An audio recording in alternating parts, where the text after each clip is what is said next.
Hey guys, welcome back to my channel. This is going to be my September wrap up and my October TBR. I had honestly a pretty good reading month for me. I was so close, like dangerously close to like a reading slump, and I'll talk more about that when I get to those books, but I was really struggling at the beginning of the month to pick up a book, but at the end of it I ended up reading 5 books, which may not seem like a lot, but for me, like my average is like 3 to 4 books a month, so 5 is a lot for me. I work full time, so like the only time I get to read is after work or on the weekends, so I'm not reading like a book a day. It takes me like a good 3 to 4 days to read a whole book, depending on how long it is. So yeah, I'm pretty sure almost all of them were 4 stars for me. None of them really gave me that 5-star feeling, but they were all like really good, strong books that I, for the most part, like really enjoyed and would highly recommend to anyone. So yeah, let's get into it. The first book I read in September was In My Dreams, I Hold a Knife. I know this one was talked about a little bit more last year, but I was kind of waiting for like that fall time to read that. And this book is really giving like dark academia. It's kind of rich people drama, and I thought it was really good.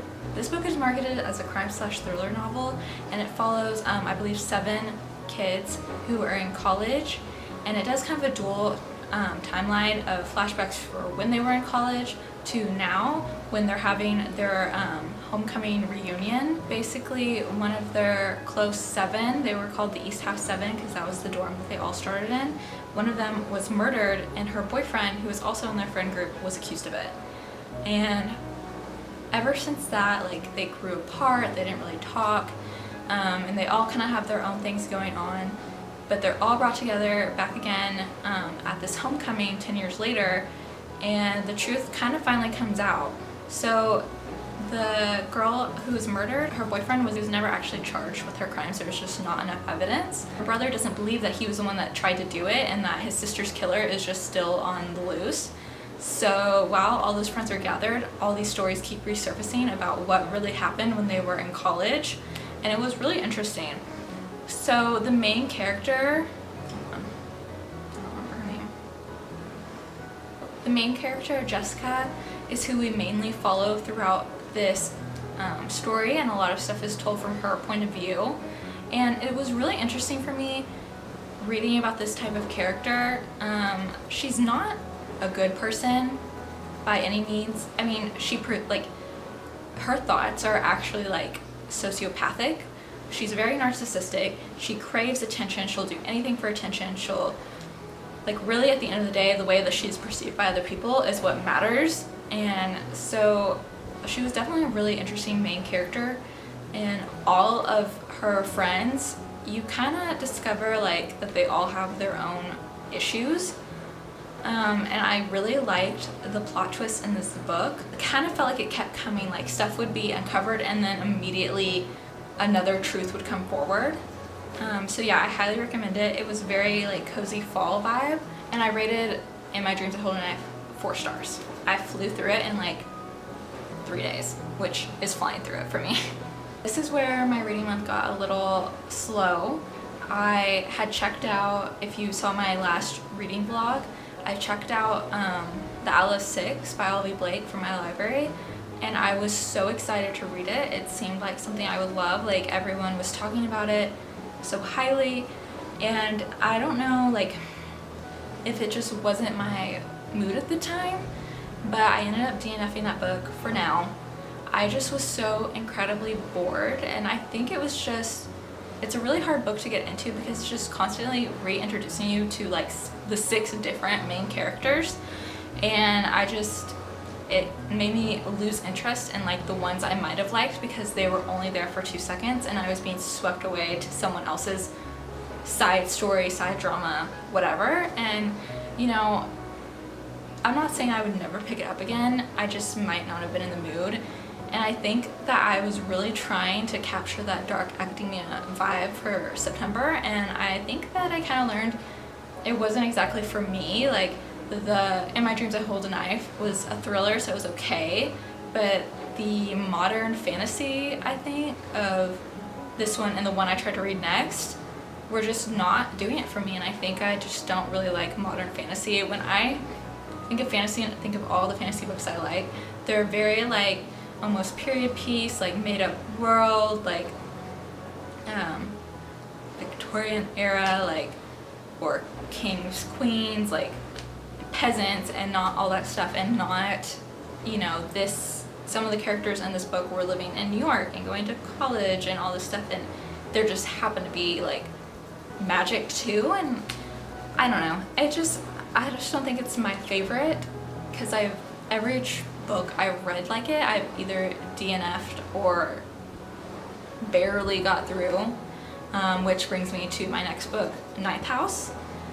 Since I didn't get the fantasy book that I was looking for with Atlas 6, I tried to go into another dark academia, they're in college kind of fantasy vibe, and I've heard really mixed reviews on this thing. I feel like people either love it or hate it, and I'm gonna be honest, I'm not one of the people that love it. Again, it's just a modern day fantasy, and I just didn't vibe with the world that was being built. So basically the main character, Alex, is accepted to Yale, where she is going to be kind of like the watcher over these secret societies that they have, because she can see ghosts, and she kind of can keep an eye on everything that they do. So these secret societies, I'm going to do a bad job explaining this. These secret societies can do magic. To me it was so confusing, and I just didn't really care. Basically, all these secret societies in this college practice magic and practice different types of magic, and to make sure they don't get out of hand, there's this group that watches over them, and Alex is being trained to be that, and they specifically picked her because of her ability to see ghosts. I just didn't like it. It bored me. I had to read something else in the middle of it, but I was already so far in that I wanted to keep going. I gave it 2 stars. It wasn't quite as bad as like 1 star. It wasn't bad writing, I just felt like there was so much filler in this book. I think this is like 500 pages, and it just felt like so much of it was just emptiness. There was one character in here that I really liked. His name was Darlington, but then he was also barely in it. Like, I was like scrounging to find something that I liked, and then it would just be gone. So anyways, again, almost put me in a slump, but then I had to like stop halfway through and pick up something else. So to pull me out of a reading slump, I love picking up like a short thriller. So the next thing I read was Sometimes I Lie by Alice Feeney. Previously I've read Rock, Paper, Scissors by her, and I gave that 5 stars. So I really just needed a quick, it was on Kindle Unlimited, book to like just make me want to read, like something I couldn't put down, where I wanted to just find out what was going to happen next, and this definitely did it for me. I gave this 4 stars. Again, why is everyone in thriller books a shit person? Like, they're horrible. Like, everyone in this poor woman's life was horrible and mean to her and lying to her and just manipulative, and just like, you start feeling so bad for these people, because it's like I can't imagine my life where everyone around me was just awful to me all the time. But anyways, this book starts out with our main character Amber in the hospital in a coma, and she can hear everything that's going on around her, but she can't move and she can't speak.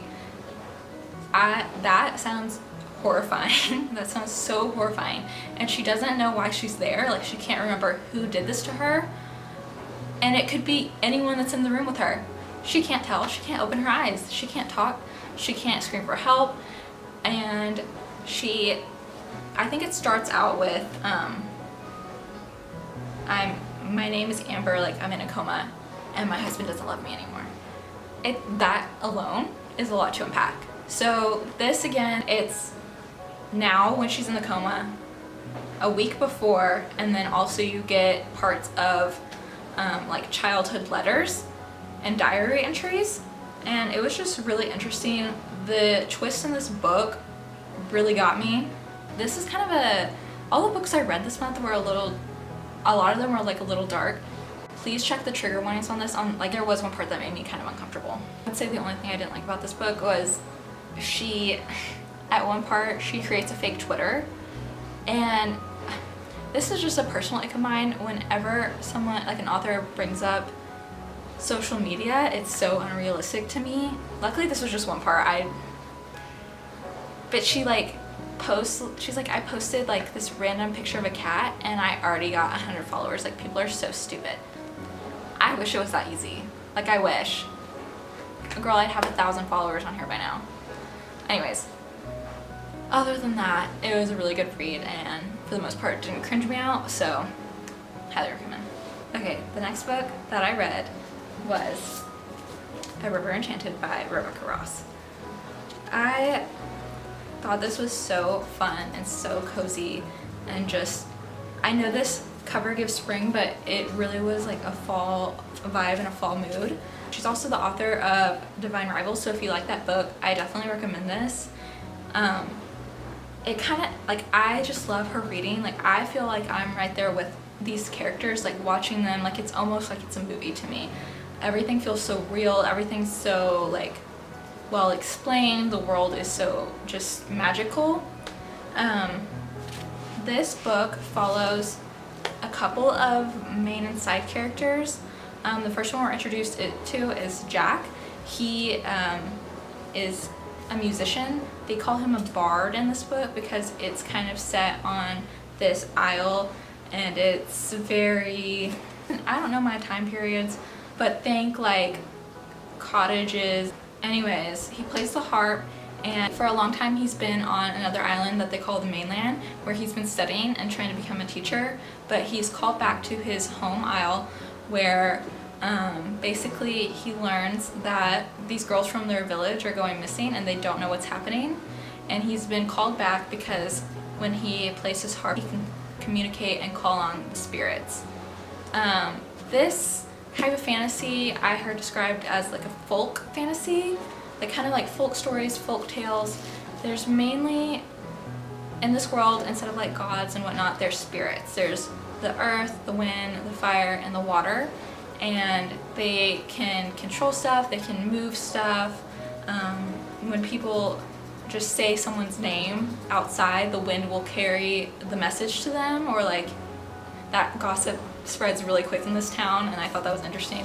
And if you don't want anyone to know what you're talking about or a secret to get out, you have to do it inside and like make sure all the doors are closed, because the spirits like to mess with people, or you know, just be nosy, I guess. So Jack has a love interest in this, which I was absolutely eating up. I loved it. Rebecca Ross definitely has like a trope type. Like, it wasn't, again, they're not necessarily enemies like in Divine Rivals, but just, you know, like she calls him Old Menace and like whatnot, and it was just really, really cute. I'm about to order the second book in this too, because I really want to find out what happens, because I don't know, I just love all the characters in this. I love the family dynamic between Jack and his mom and his sister and all that stuff, and it was just so beautiful and beautifully written. So I gave this 4 stars. It might be a 4.5 for me. It wasn't quite that instant like 5-star feeling with Divine Rivals. Like when I give a book 5 stars, it's just like a feeling I get. This was really beautiful though, and I highly recommend. The last book I read this month that I actually just finished was Then She Was Gone by Lisa Jewell. This was so great. Like, I've heard a lot of good things about Lisa Jewell. She's like a very popular name in the thriller community.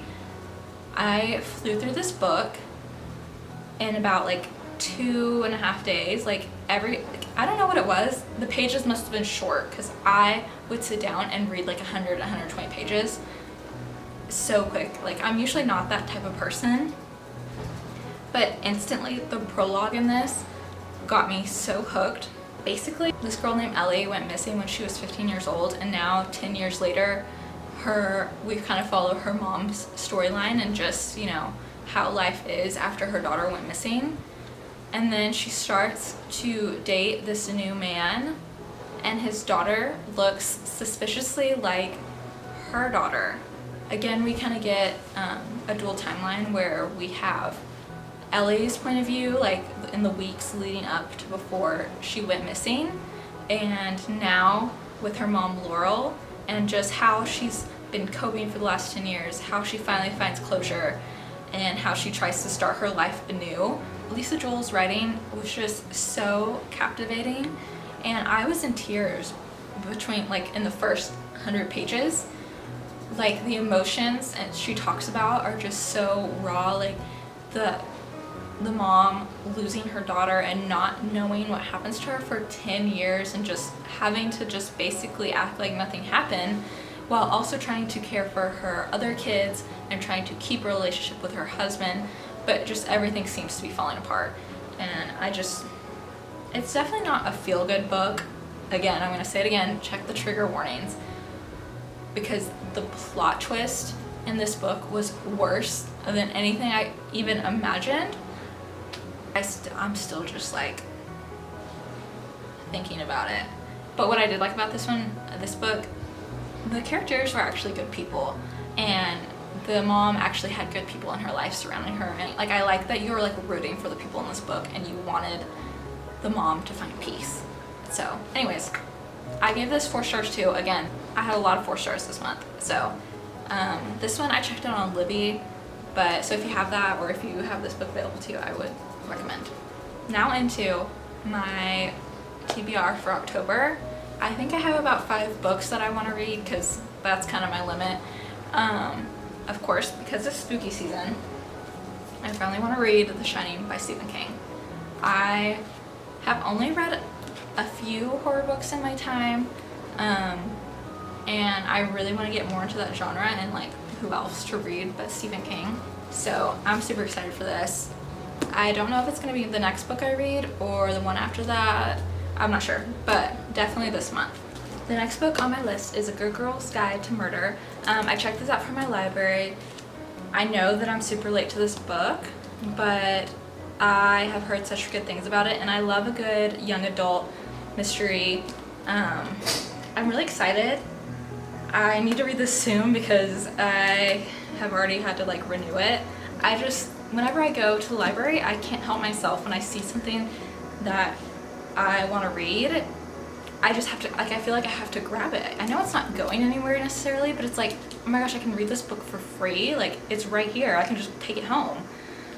Anyways, this, for sure this month, I feel like this also gives fall vibes. So the next one, again, I checked out from my library is Belladonna by Adeline Grace.